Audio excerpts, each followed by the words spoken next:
Hello, everyone. Welcome to the Entrepreneur Power Hour. Today we have Francis Richardson, Bill Maybauer, Ron Lester, and of course my brother and co-host Chris Peters. Today we want to talk about the exciting aspect of when you get people excited about what you're doing and they come to that hangout, they come to that webinar, they come to that live meeting, they come to hear you speak. How do you conduct a meeting so they not only feel empowered, but they want to come back again or they want to be part of your opportunity?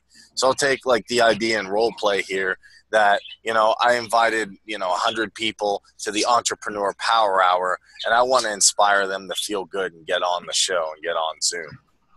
And what I would do personally is as many people as I could, or as many people as possible as me and Chris could do, talk them on a personal level and really get to know them. I think that would separate that from the rest of the people just doing impersonal webinars or speaking and then leaving. But I want to hear what you guys have to say, so I'll just kick the ball out there. Well, I think when we started this show, we didn't have a very good idea of how we were going to present it. And then we started having different people on the show that were interested in what we were doing.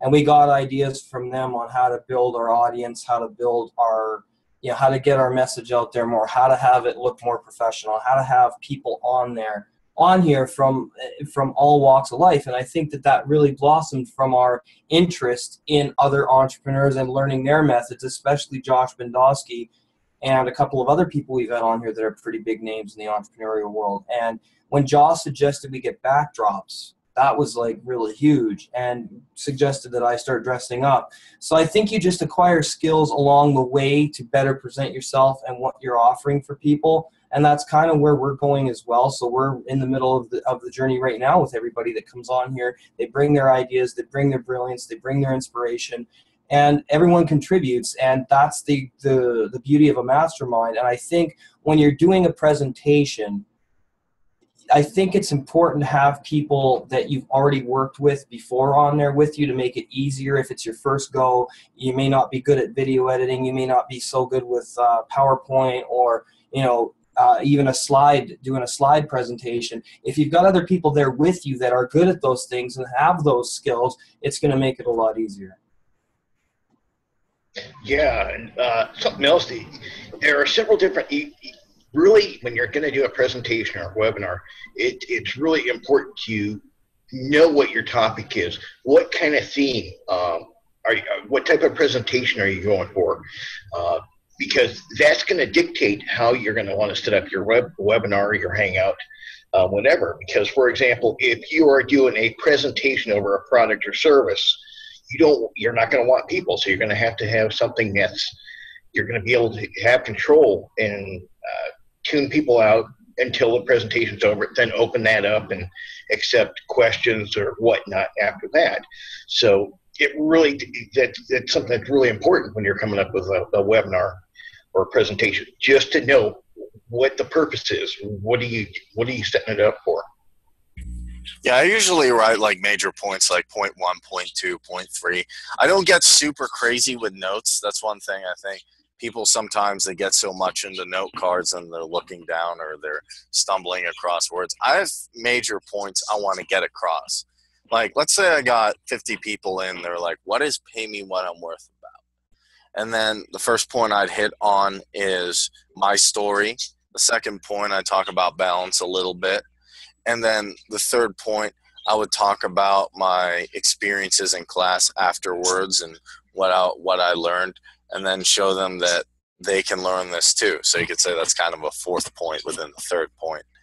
And interestingly enough, I would just kind of work it different ways each time, but I make sure I hit on these three major points so that when they're asking, well, what is the power hour? What is pay me what I'm worth? And there might be some people who don't really have time to know what you're doing. They don't have much time. They're like, I want to know what it is. Why is it going to benefit me? How's it going to benefit me? And I think that's a really useful skill to have if you sit down with like someone who's a big businessman or someone who's real red or someone who could really be influential to whatever you're doing. Like Fran, let's say 30 or 20 people said we'll get on a webinar or hangout, and we're interested in all-in-one profits, but we don't know what it's about, what would you do? What would you come up with? Yeah, for example, I've been using Hangouts recently to conduct actual business presentations. And with the company I'm with, they got an application set up to where it's set up to where everything is conversational when I'm with the business owner. So I just go ahead and ask the questions as it is, they answer it, and it conducts, it's very dictated on how it's going to go, but it's also formatted to where it's conversational, and it's meant to be a maximum of like 15 minutes, because in the case of when you've got business owners who you're dealing with, they have a very limited amount of time that you can do it. So that's a difference on using Hangouts for like a business presentation in terms of like a Hangout in a group format. Yeah, it's a little bit different because people ask, like, why do I need GoToWebinar? Why do I need webinar software? It's a little bit different. To me, it's somebody comes to a webinar specifically because you're kind of running ads, or you're trying to get something you want to teach, and you have the ability to mute and unmute them, or mute the whole audience, as opposed to hear 100 people are talking, and you teach, you open it up for questions, and they're both effective. I think this is effective as teaching, we all teach other, and that one is if you have a specific specialization or a program or something, or a product or a service you want people to all buy, that's really effective. I think webinars are the most effective recruiting tool that most people are using now. Yeah, actually, if you go back about 10, 15 years, it wasn't so much webinars. The big thing was the conference calls. Some of those conference calls were brutal. You guys know what I'm talking about too. You get in there and there's like 100 voices, and that got very distracting. Whereas with these Hangouts and programs like Zoom here, it makes it more personal, and so it's a lot easier for people, because if they can see you, it's easier to relate to them.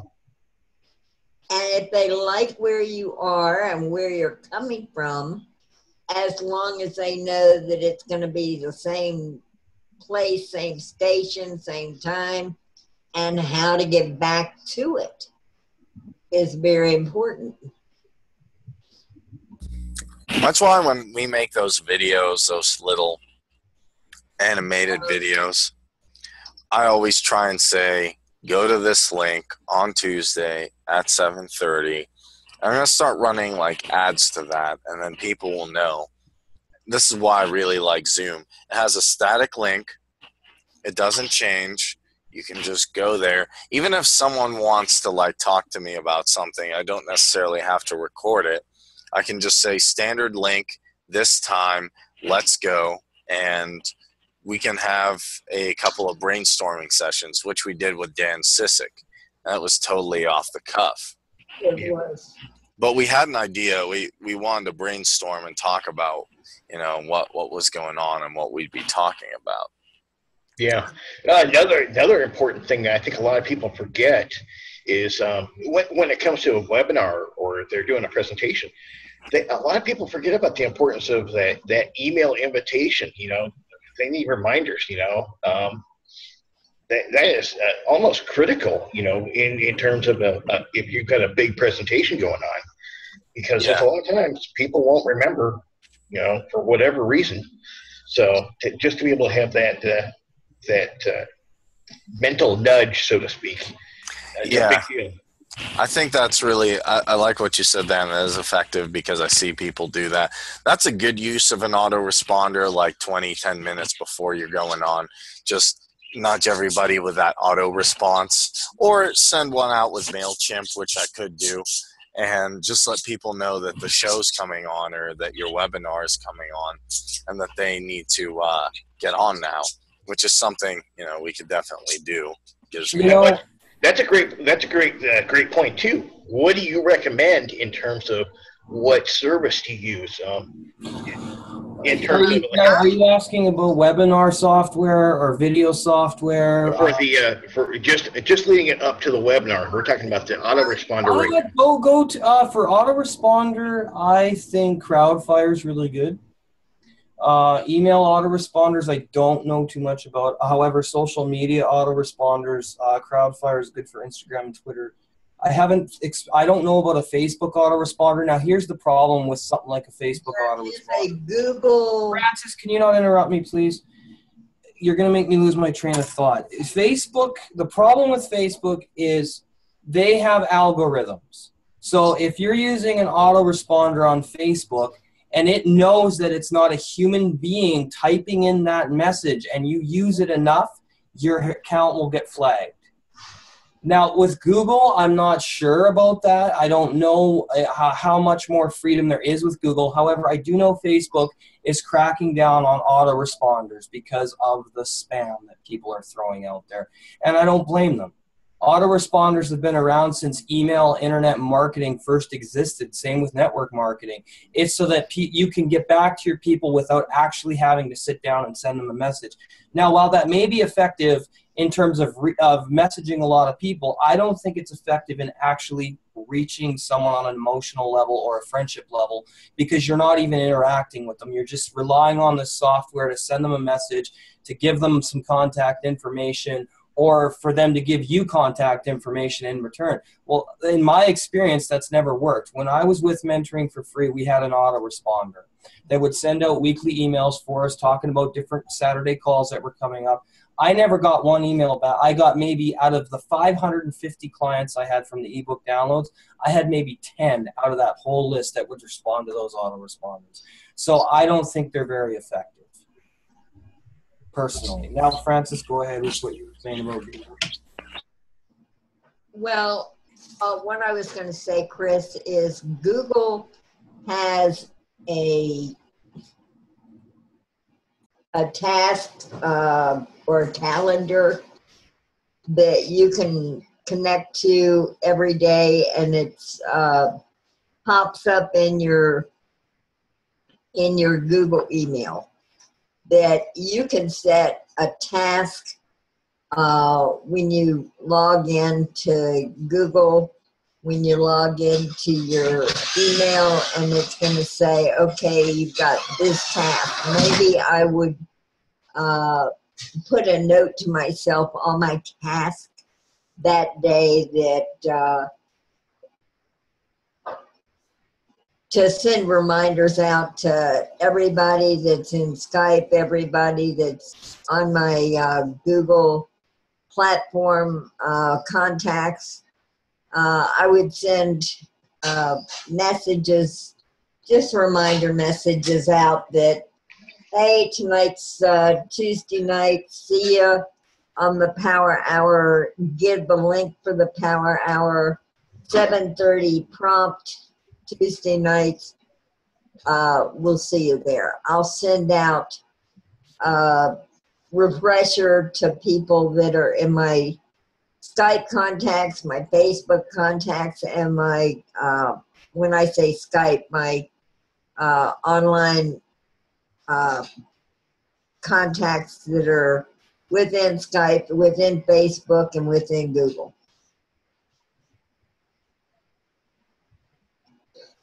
I think autoresponders, I'm going to take a different approach. I think it's used very sparsely. I'm not against it. Like Mentoring for Free was constantly barrage.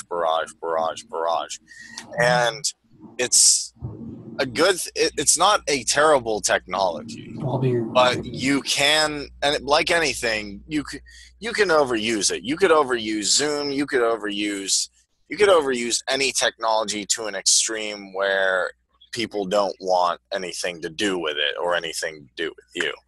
And what I suggest with an autoresponder is use it very sparsely, maybe once or twice a week, and just to do one thing, just to get the message out there, then send a reminder message. Like I send one autoresponder message a week, and I do type up the MailChimp one and I send that. I have a custom template made.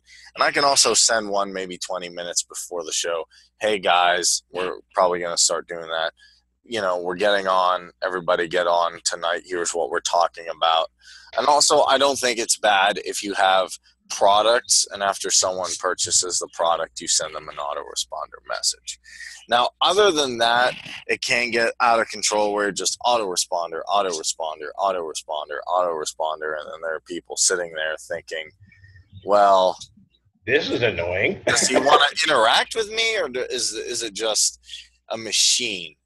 And ultimately, it has to be, at some level, you have to get on there and type a physical email, I think. I was just, the only reason I brought that up was, while we're on the topic of webinars and just what you want to use to get things situated, I thought it'd be a good idea. Bring up several different options for people. That way, to give them ideas what would be a good, something that works for you. And yeah, because if someone came to me, hi, Ron Tarleton, how you doing? We're discussing how to create effective presentations, and we were talking about the use of autoresponders. But if someone came to me and said, Kareem, I have a presentation that specifically I want to teach something, I'd say do a webinar software. If they said, well, we want to do a Hangout and I want to discuss something, I want to discuss marketing, then I'd say do like a Zoom Hangout, do a Google Hangout. And it all comes down, in my opinion, to what material do you have and how do you want to present it. And I'd say if it's a very personable topic, forget the internet, call people up or do it in person. So get like a meetup thing or get a conference going. So it really depends. I think they're all effective, but it's how you use it. The technology isn't inherently good or bad. It's how you use it. You can send some friendly autoresponder messages, like I said, to help someone know a meeting's coming up. But if you send 500 like the one program, it's terrible. I'd say no more than 2 a week.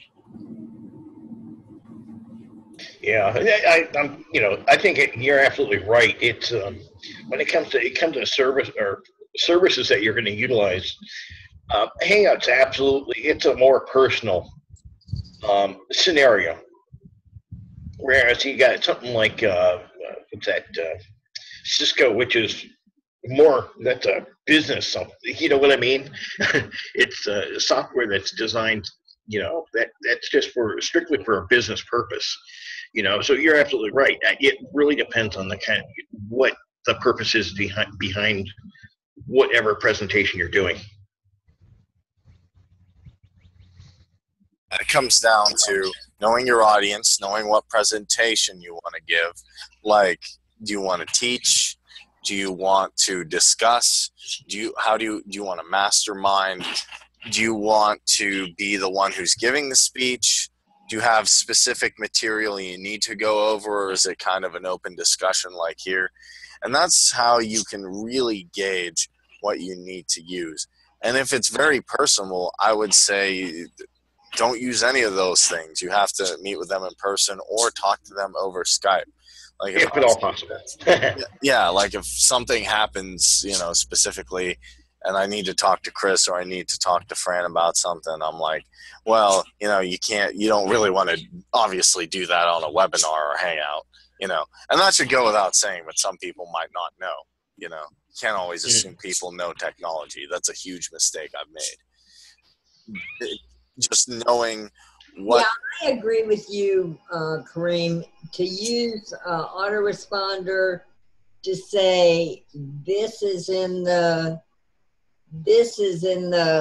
clouds for this week, and everybody come and meet and greet, and the topic is going to be such and such this week, and then to go back the afternoon of the webinar and say, don't forget, did you put us on your calendar for tonight at 7:30?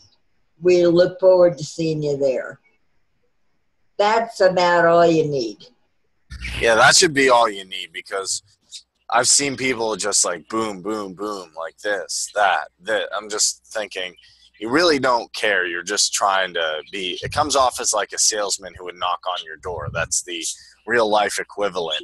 If somebody has asked me specifically, they want to get on the webinar, they want to see what it's all about, and I've told them, come on in, meet, greet, and kind of brand yourself and a little about what you're about. If you care to share something with us, feel free. Everybody's opinion counts, and everybody is, their content does matter. So if you will come on the webinar, the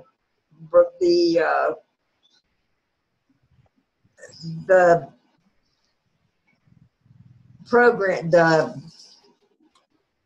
what are you and Chris? You're the co-anchor, anchor and co-anchor. Yeah. We're both the hosts. We just whoever says co-host or whatever. The hosts are going to make sure that your content is incorporated in that. And don't be intimidated by your length of time. No. Have to contribute is being as important as the veterans. See, and one thing that we have now, we're partnered with Planet Cameo. That's Rex Studios. They sent us an email. We qualified to be partnered with them. Karina, congratulations. I know. That's why I'm celebrating right now. I mean, that for us to get there in less than a year. Oh, wow. To have a major interest from a major like partnership program like Planet Cameo in less than a year, with only 2,000 or 2,200 subscriptions and over 100,000 views, we've already got the interest of something like that. We've got the 100,000 views, and we do. April, and I know. We need to reach 25,000 subscriptions by the end of this year, and I'll be happier than a pig rolling in mud. Let me tell you. I am too. That was my goal to get to. Well, you've all been contributors. See, this is our show. It's not me and Kareem. This is our show, and that's the thing. When we get big enough, we want to get everybody's stuff up there. Whatever everyone's doing, we want to incorporate that into our business plan and be able to help everybody get paid for what they're doing. So that's what we're doing. That's what Kareem and I are putting together with the membership site and everything. We got to actually brainstorm on that some more, Kareem, what we're going to be offering people and stuff like that. And just everything that we're doing. I mean, Kareem's taught me this incredible video editing software, which I think bobbleheads. Yeah, I know you want bobbleheads. Where is Cedric? Well, he'll start coming on. I mean, but for us to get there in less than a year, Kareem. No, that's pretty good. On that one. That's just crazy, man. Like, we never got that far with mentoring for free. No. Well, I've watched people who were literally like in their mom's or dad's basement saying, I know you guys don't care, but I'm going to make it someday. And I'm sure there were people like, dude, I'd probably hang it up, Boogie was one of them. He made a video saying, why do you keep doing this? I mean, you don't have a job or a girlfriend. You don't have like a big following on YouTube. You don't live in like a nice place. Why don't you just hang it up? He's like, I don't care. I'm going to keep making videos. And I think that's the exact right attitude. I think the majority of people will say, well, it's just not working out. I don't have the views I want. It's a lot of time. Nobody's watching, make a list of excuses. But if you just keep going and just keep like making these little meetings, I think one of the biggest things about conducting a successful meeting is if you're doing them consistently, you keep consistency. I mean, if you miss a show here or there, it's not the end of life. But as long as you're pretty consistent on a time, a place, people know where it's at, people know that you're going to give good content, people tune in. I mean, that's why people tune into radio stations. That's why people tune into TV shows. That's why people will watch consistently YouTube content. And now that we have videos that look really good, I know how, doing whiteboard videos, advertising stuff out there. I actually found something else that I can put our videos on. You'd really like this, Francis. It might even get. What is it, Kareem? It is. I don't know if I want to go into it here, but I guess. Why not? We're talking about presentations. It'll fit right in. Okay, since I'm a tech guy, you can say I'm not saying. For one, I'm just going to make this disclaimer. I'm not going to say Bitcoin will be or will not be around. I was watching an interview yesterday. There's this guy who has a website called Watch My Bit. And I'm like, what the heck is this? So what it is, and I'm going to share my screen here just real quickly. Now you can judge and say, like, is this a big thing or is this not? I think it's an interesting idea.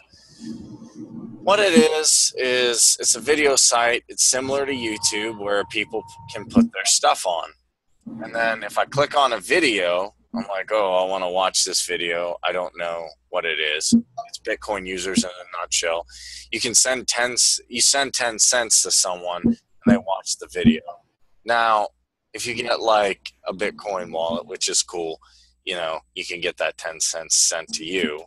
And if, let's say, 100 people or, 20 people watch your video, you made a couple of dollars. If 100,000 people watch you, you would make quite a bit. And unlike YouTube, they're saying they send stuff, even before you get to $100. So I think that's an interesting concept. That is interesting, actually. I don't have Bitcoin, though, so. I mean, that's worth pursuing. That is very, very much worth pursuing. It is? Yeah, I like it a lot. Yeah, I mean, it's new, it's upcoming. I get excited at new technology because obviously it's my industry, so I'm always looking at what's new, what's upcoming. I mean, like, I get excited for most things that, looking at what's a good idea, what's not. I mean, I don't really care if this is waterproof or not, but I think it's interesting that there's a lot of different video sites like Watch My Bit, Daily Motion. We can put our videos on. We can put them on Vimeo, if I'm pronouncing that right. Yeah.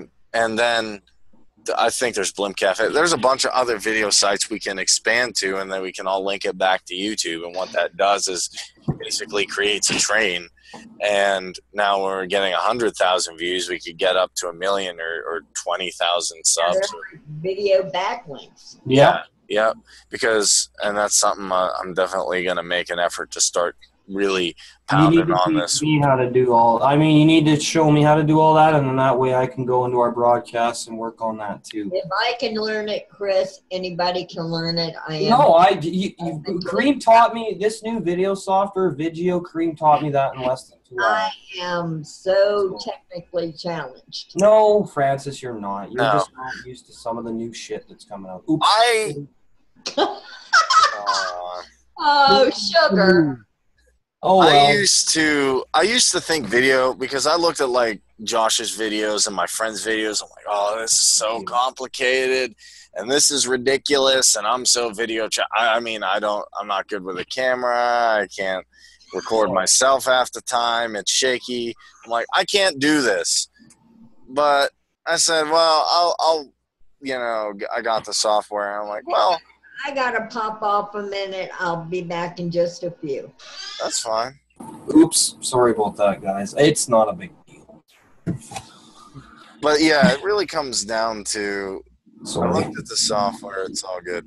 I looked at the software, and I'm like, well, I can do this. You just have to get in your instead of it's impossible. And I'm sure Soul would say this. Half of the time we're like, oh, I'm not inclined. I'm not good enough to teach this course. I'm not good enough to give a speech. I'm not good enough to, you can fill in the blank with anything. I mean, and obviously be realistic. I'm not saying like I can join the NBA tomorrow or I can like be a power lifter of like 700 pounds. Well, you know, creating a simple video with Video or Video FX or anything, or creating a basic meeting, editing some video software, yeah, that is not out of anybody's range to do. No, it's not. It's really, I mean, and there's some people that are like, oh, Kareem, you know, it's because your computer set. I mean, like, that has nothing to do with a degree. It had down with me having an interest, saying video marketing's big. I want to make better presentations for people that get them to my actual presentations. What would do that? Okay, well, I need some good video software, but I don't know how to use it. So I sat there for like 2-3 hours and figured it out. And it's not hard. I mean, I made the trailer real quick today, if anyone has seen it. Yeah, I did. Well, I shared it and watched it. It was good. So, yeah, it just comes down to that, guys. It's not making a good presentation isn't difficult. This is coming from someone who had trouble. I would say it takes creativity. That's about all it takes. It takes knowing what you're going to talk about, presenting it in a way that nobody else is. That's what I'd really say if it comes down to it. That's what I tell people in speech evaluations or people who are doing don't say something everybody else is saying and do it the same way. What is different about what you're going to do, but what's the same that you can still get good knowledge? That's actually how I break it down. Like, if I was going to present how do I play guitar, you know, there's millions of people teaching guitar, so I'd probably do something different, like not just tabs, but I would talk about what the song means to me before playing it. I would play some parts of it, and then I would actually break it down with tabs. And most people are just, you know, teaching you how to play the song, but I think it's also interesting to go over some of the lyrics too. So it's the same information, but I'm presenting it differently. I'm like, well, this Hatebreed song means this to me, or this song by Billy Joel means this to me, and here's why. And here's some of the subtle things I didn't know about it, and here's how you play it. It's the same information as someone teaching you how to play it, but it's creative. So that's how I say. Yep.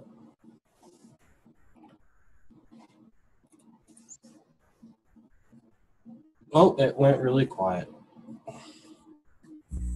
People are just wrong to speak up. Ron! What do you think, Ron? One of those Rons could speak up. Tarleton, we can't see you anymore. Well, you know, I found that interesting. You were talking about music, Kareem. Yeah. Ron, we can barely hear you. Clean out your ears.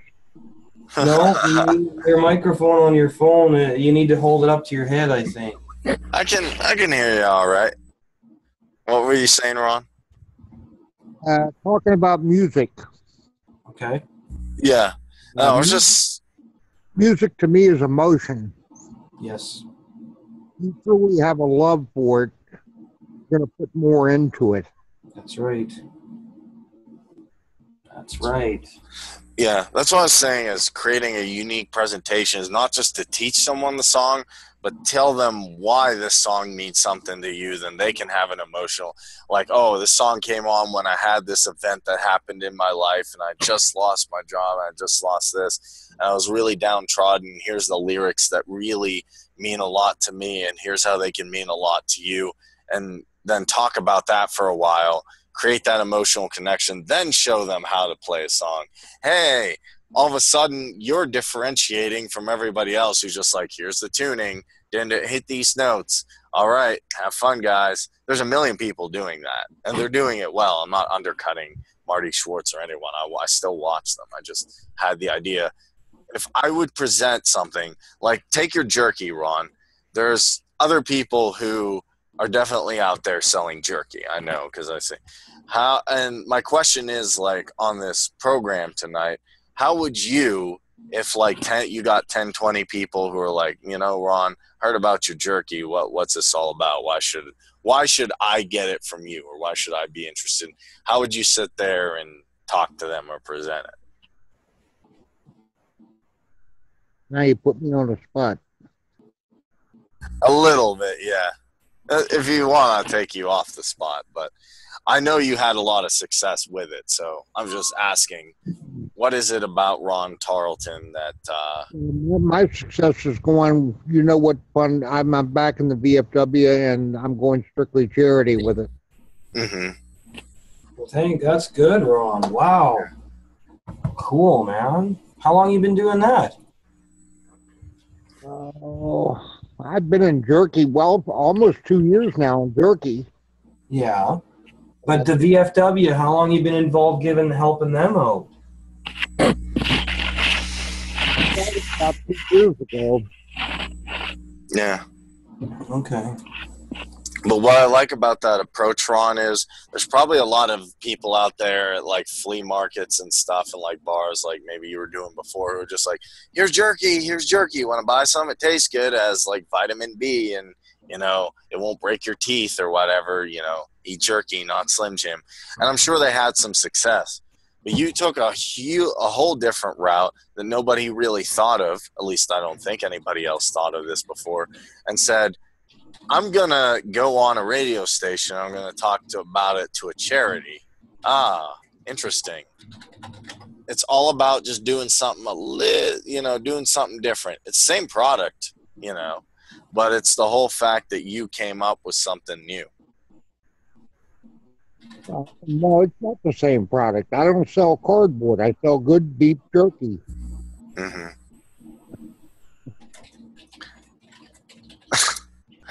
I wasn't saying, no, I'm saying the beef jerky is good. I'm just saying, like, if we had the same jerky and I was going out there and just trying to sell it, and then you came up with the idea of the charity, that's what really, in my opinion, created the success, was just having that different idea, that different way of presenting it. That I'm not just going to be someone who's trying to sell stuff. I have a great product that can help this group of people. Well, I tell you what, I get a lot of compliments from them boys, which makes my heart good, but I am a vet. Right. Yeah, we know, man. Yep. Yeah, that's good. That's definitely good. Yeah, man. And you know, here's the thing that I wish more communities and more people would get behind is the United States veteran program. Because I've never been to war. I've never been in the military.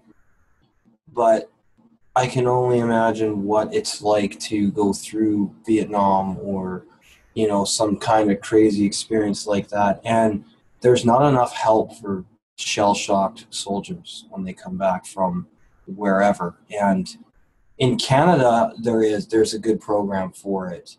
But I don't know much about the United States. Is that what the VFW is based on, Ron? Yeah, it's Veterans of Foreign War.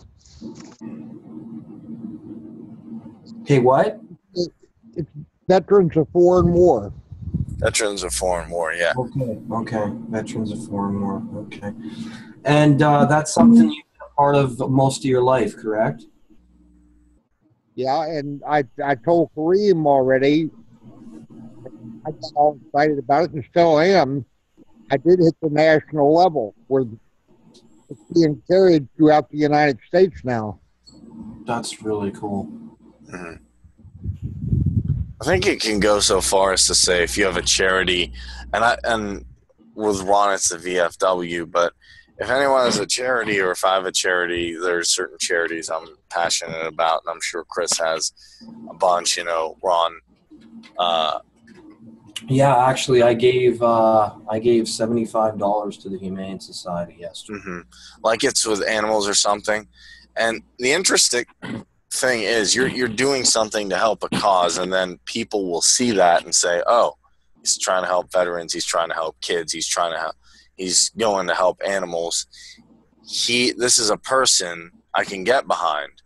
And that would go in reverse too. If I saw someone, they weren't donating to charity and they had a lot and they were just trying to like show off like their cars or their houses or something. This is all presentation. If they weren't trying to make an effort to make something or someone in the world better off, it wouldn't be somebody I'd want to really follow or want to associate with. And not to say like give all your money to a charity or give all your money to something like, you know, but I think it really helps on like a human level, a spiritual level, and just being a good human being and presenting yourself to actually give some contribute to a society or contribute to people who are less in society than you. And that will really show you as not only someone who gives good presentations, but someone who can lead people and someone who has a genuine interest in making people around them better. Also, what happened to Ron Lester? I don't know. Ron, are you there?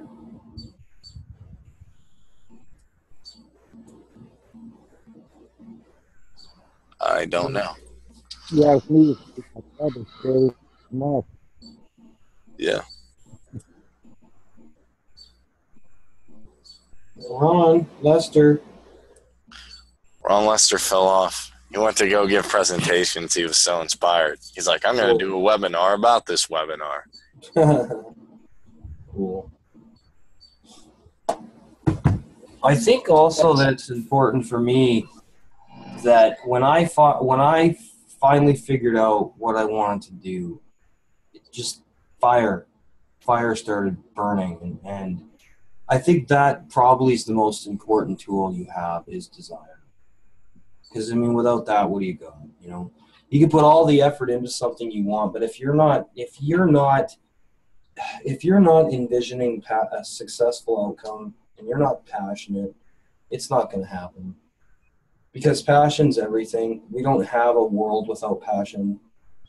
You know, we don't have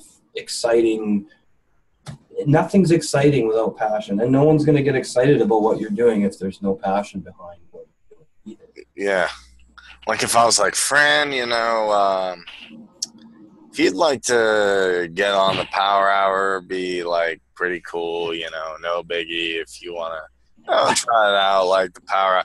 Most people would be like, nah, this dude, he doesn't really seem into it. And that's kind of how I was when I was doing network marketing. I'm like, yeah, you want to try it, health benefits, it does things and stuff. And yeah, and I'm like half of the time, like, I don't even use this stuff. I don't really care. Yeah. And I come back to looking at like who I am, what I am, and what I'm interested in.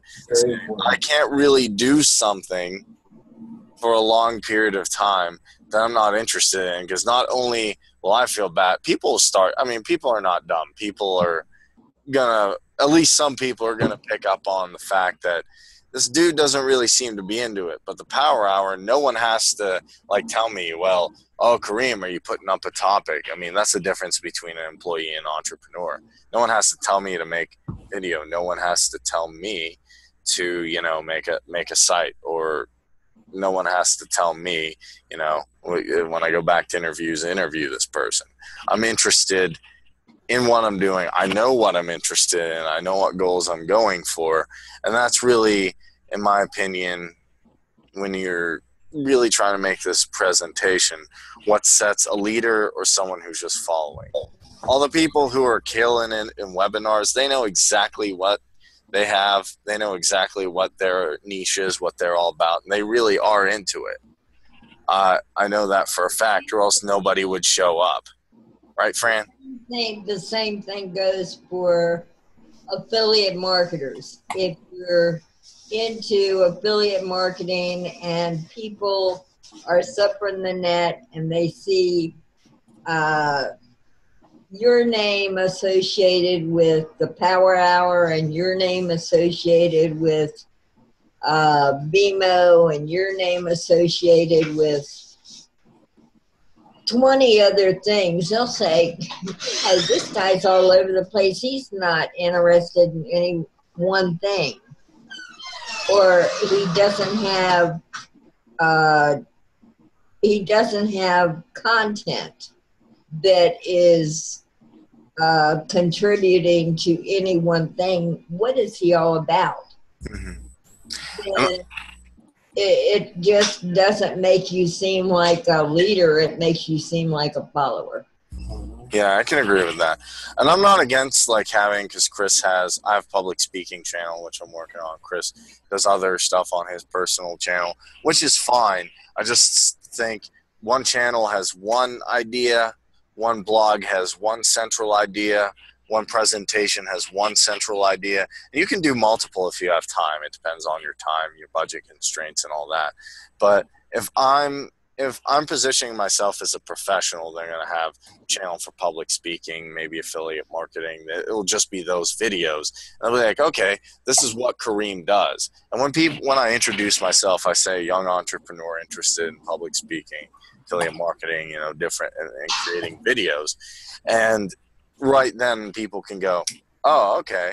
There's no real thing like, oh, I wonder what he's about. And then I just show them the Entrepreneur Power Hour and say, this is really the next biggest thing. There's nothing else I found out, quite like this. And people get curious. They're inclined to check it out. And I say, do you want to hang out with some fun people and have a good time?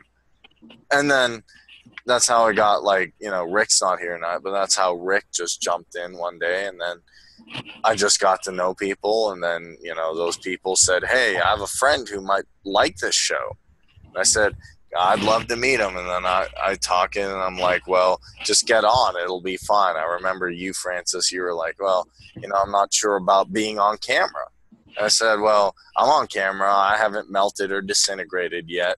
I haven't been attacked by, werewolves or banshees or any You and Chris have done so much for my psyche and my perseverance to go into other avenues, like being on camera and doing a video, or branching out and thinking outside the box of things that I thought I could never do. Mm-hmm. Yeah, and that's really what I want the Power Hour and Pay Me What I'm Worth to be about. Someone comes on and says, oh, I don't have any skills, Kareem. I'm not good at anything. I'm like, I bet you are if you'll spend 10 minutes trying to do something. And really, it is a skill to be on camera. I've learned that. But really, I believe just about anyone can do it. I'm not doing anything amazing here that anyone can't do. I'm not doing CrossFit Murph. I'm sitting here and I'm in front of a camera. I'm talking to a camera through a headset.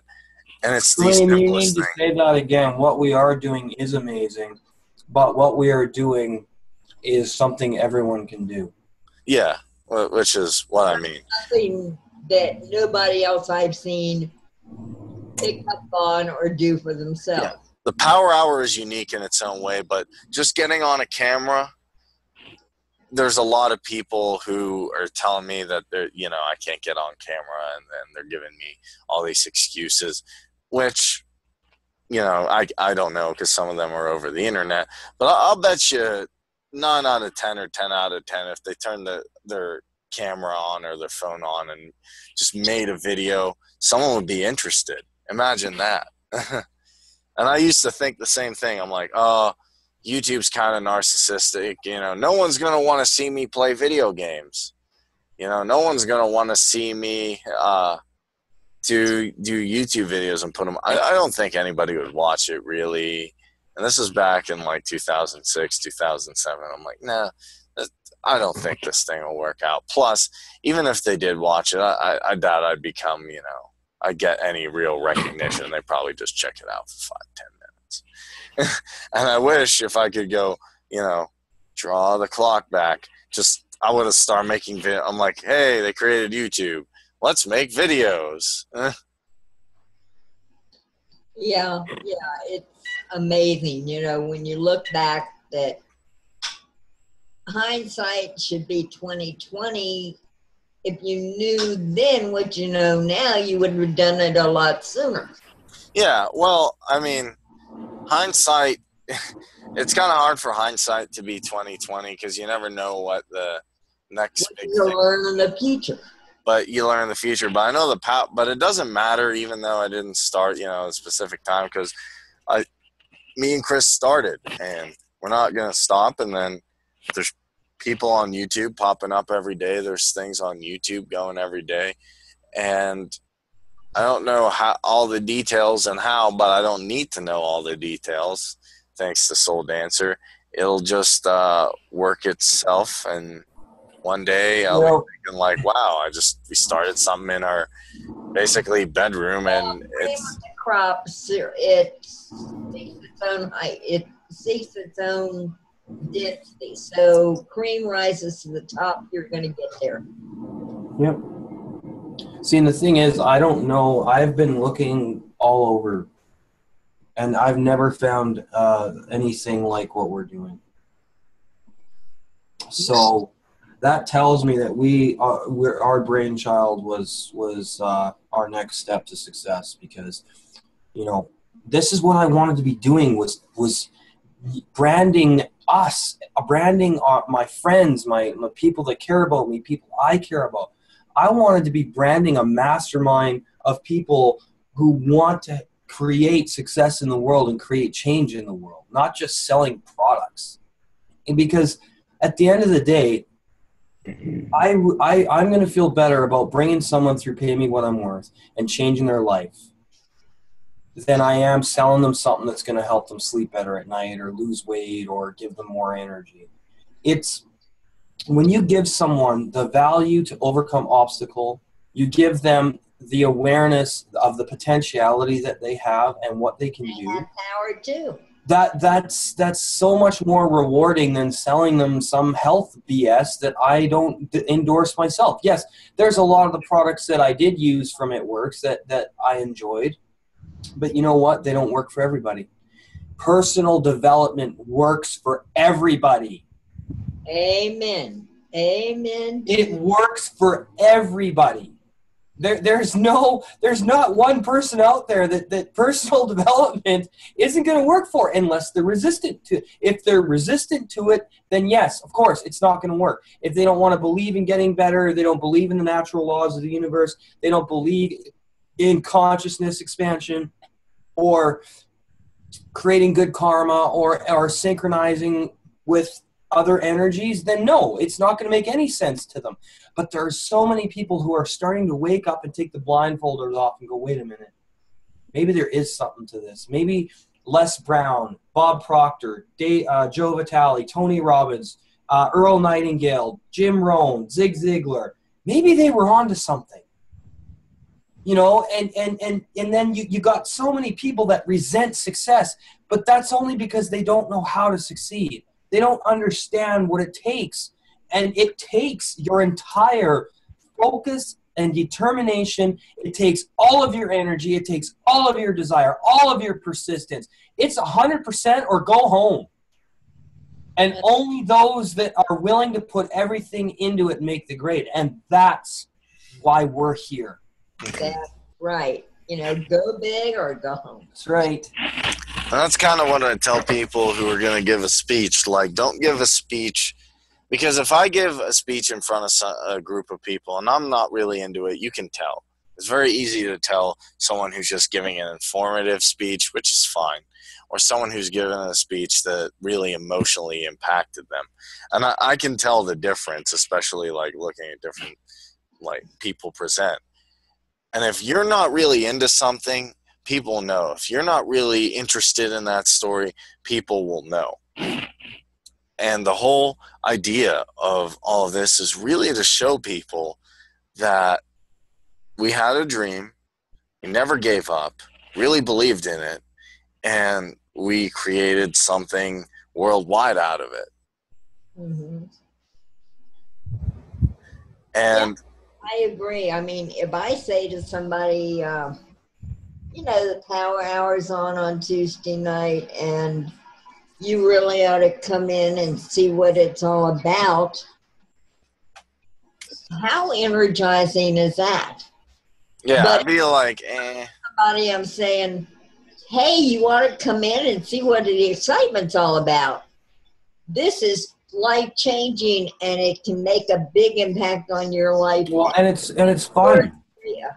And it's fun, Francis. And that's another thing that we got to bring to this as well, is the humor. Like when Cedric was doing the bobblehead, we were all laughing. That was too funny. Yeah, that was awesome. And you came in at just the right time.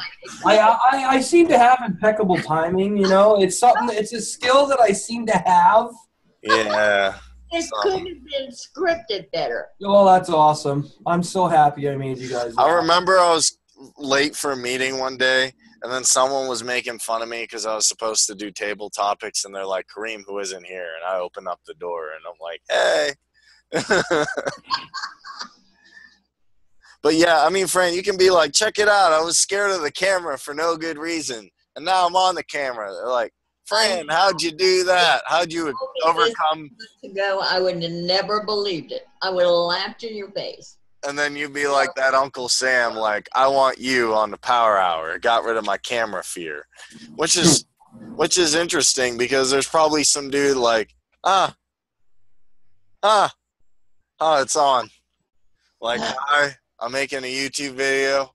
I'm scared of people I've never met on the internet that I probably will never. And I don't want to talk into this thing. My camera on if I was on Skype on a one-on-one conversation. Yeah, I mean, like, what the heck? I mean, what's the worst thing that could happen? I'm out of my shell, and I haven't disintegrated yet. That's awesome. We're so proud of you, Francis. And I mean, you bring so much to this discussion, you and everybody who comes here. So it's vital. It's vital that people see, hey, these guys are all on camera. There's a professional atmosphere, you know, and it's fun. Mm-hmm. These guys are serious. We do best for you.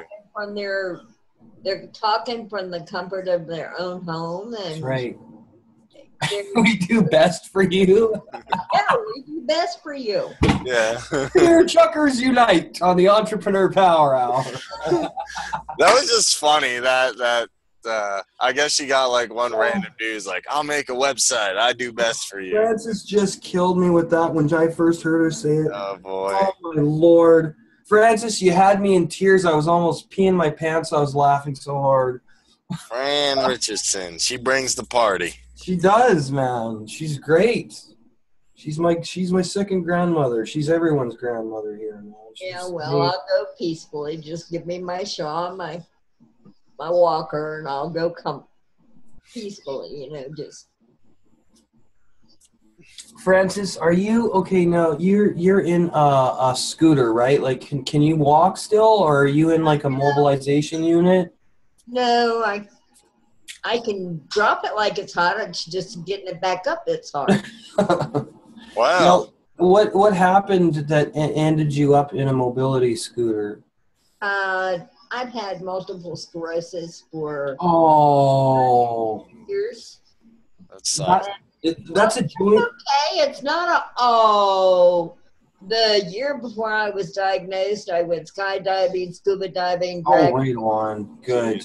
And it doesn't show me up a whole lot or slow a whole lot. I went parasailing 5 years ago from my wheelchair in the back of the boat. They launched me in the air, and I was like 100 feet in the air. Where? You know what? Where were you? Why couldn't you be why can't you be 30 or 40 years younger? Why? You made actually a good point.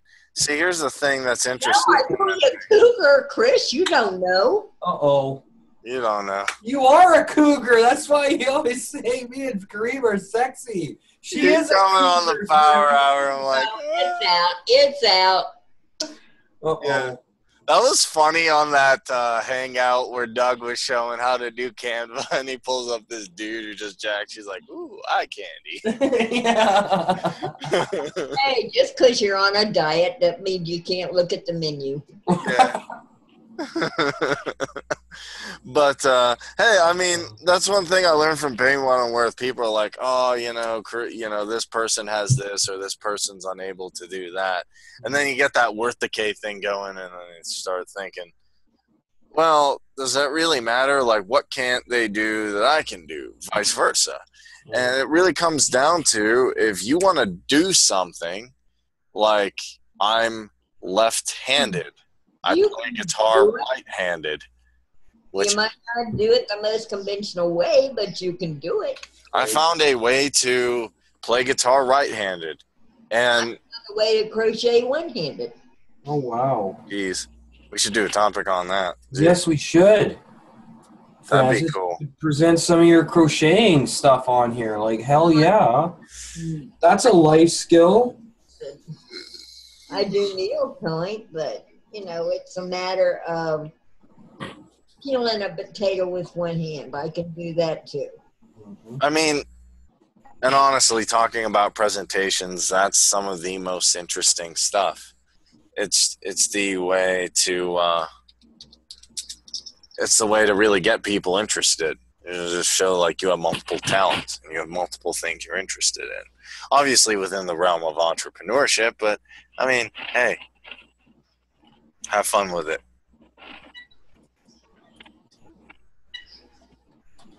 Yep. That's really all I got. I mean, it was just kind of a laid back hangout, and we got some good ideas going though. Yes, we did. Not to blast your autoresponder, different ways to reach people, different platforms different stuff you can do on Hangouts and all of that. And just getting the idea that you need to have fun with it and you need to be passionate about it. And I think if we take all of these ideas for just making a basic presentation, we can really rock and just be consistent, which is probably the most important thing. I think the one thing people have told me, that Freddie's told me, that other people have told me I'm like, well, I'm doing YouTube videos. They're like, just be consistent. You don't have to have 100,000 views or subs. You just have to be consistent. You have a view from one person that has 1,000 viewers, and you get one person that sees what you're doing, and then you have 10 people that have 1,000 viewers. I mean, that one person that's got 500 viewers and one of those viewers have 1,000 viewers. That's what grew you from 20 viewers on YouTube to 100,000 viewers on YouTube. Yeah, simply just that. I don't think the secret is to do anything crazy. It's just really to keep being persistent at what you like doing. To keep presenting yourself, keep being persistent. Because I'm pretty sure, I mean, I'll even guess that Earl was probably sitting, maybe obviously because they didn't have computers at that time, but just behind a radio thing for a while, just doing little broadcasts to a few people, and like, oh, that's great, Earl, that's a good show, but what are you really doing? Shouldn't you get a real job and all that stuff? And he probably just kept doing his radio show, All of a sudden, he went to public speaking and said, join me on the radio at noon daily, and I'd love to hear what you've got to say. And he invites the people in the room that he's speaking to, doing the mastermind speech, more or less, or introducing people to just the entrepreneurial concept and bringing them in the radio show, and his views skyrocketed. Yeah, and it was probably he had to go through the whole same of like, there's only 5 or 6 people on the bridge, which I think is what they call for. There's only 5 or there's only 2 or 3 people on the bridge here. There's Ron. Ron came back. But am I right, Francis? Like, there was probably times when he started, I don't know if you know, that he only had a couple people on the calling lines, and then it probably rang off the hook eventually. Am I right? Yeah, when I joined with him in 1970, yeah, it was ringing off the hook. But I'm guessing it wasn't all. It was probably just a couple people. Like that, no. It was probably just starting off like a couple people, like, hey, Earl, I like your stuff. And then he probably had some opposition saying like, you know, I know you're doing this. He didn't have requests for engagements to speak, you know, at whatever topic. What was it? Kiwanis or he didn't have that many requests for guest speaker. You know, be a guest speaker at this function or that function, or be a speaker at this dinner. We're doing a fundraiser. We need a guest speaker. Could you join us? You know, and pick your topic. There wasn't that trust factor until late in 1969, 1970, and then the phone started ringing and they wouldn't stop. I mean, I bet you that'll happen with me and Chris. Like, eventually we'll get to a certain thing and someone will be like, hey, I nominated you for a TED Talk. What? Yeah. And then I have the skills I can teach him. I can teach somebody, because I'm going to start mentoring people for Toastmasters. Let me just do an awesome speech, because I know I can do a good speech. Get up there, do a good, and then all of a sudden, there's a million people, and there's people, oh, I saw your TED Talk. It was real good, blah, blah, blah. I have a friend who's a magician named Brian. I interviewed him a while back on our radio show, and he said, you know, it took him a while, but then he got a TED Talk, got a million people on it, because he told a real good story. And then all of a sudden, boom, you know, just off the hook, getting tons of gigs, getting tons of people invites. And I know the same can happen for us. We just, you know, we got Planet Cameo. Maybe TED Talks are next. TED Talks? Yeah. And we can, they're basically what they are is TED Talk is a channel of different people who are like doing cutting edge type like work, you know, stuff that is big in the technology field or the entrepreneurial field, or someone who's helping like kids out in impoverished places. So like the movers and the shakers, or people who are well known. If you go on the internet, internets, and you go on YouTube and type in TED Talk, internets. Internets, yeah. Yeah, I mean, he's quoting a dude. Never mind. If you check us out on them internets, no, but it's literally called TED. Who's that, Biggie or? I don't remember. I've heard it before. There's just some dude who was making the joke and he said them internets. But yeah, if you just hit up, it's ideas worth spreading. It's like anyone who has an idea. I mean, there's people like making robots on there, and people, I mean, Edward Snowden was on there. Dada was on there, that one monk guy, which is pretty awesome. We've had TED Talk people interviewed and on our show. So Yeah, we've done that a couple times. We need to get back to doing radio interviews too and get our blog talk presence stronger, Kareem. Mm-hmm.